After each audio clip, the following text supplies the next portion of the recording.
Good morning! Magluluto tayo ng breakfast ngayon. Chashu fried rice. Japanese style fried rice. Masarap ito.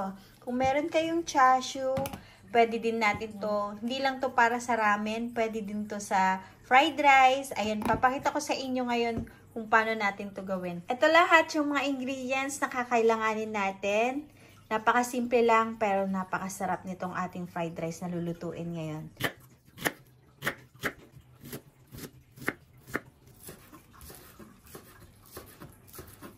Sunod ko namang i-slicein itong ating chashu.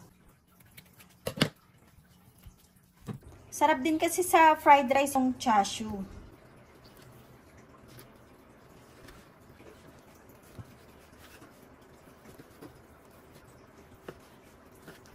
Two eggs.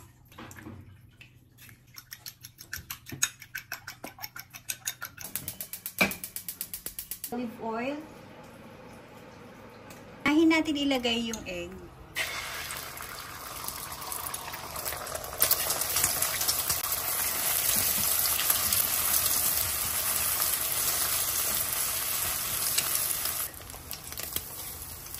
Ayan, konting ano lang yung garlic. Then, sunod na natin yung onion.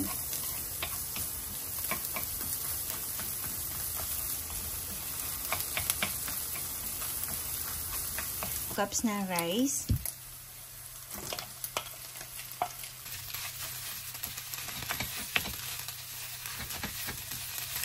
Maglalagay na tayo dito ng 1 tablespoon ng soy sauce and 1 tablespoon ng oyster sauce. 1 tablespoon ng sesame oil.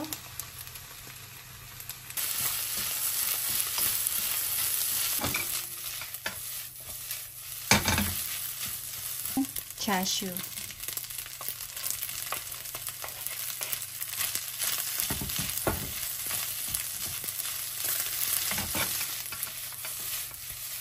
Lagyan na rin tayo ng black pepper.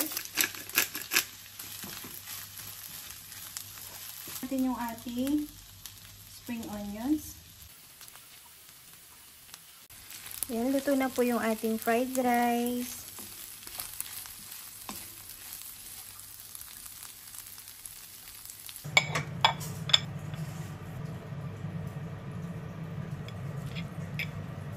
Sobrang sarap. Thank you for watching. Sana nagustuhan niyo itong ating recipe for today. See you in my next video. Bye!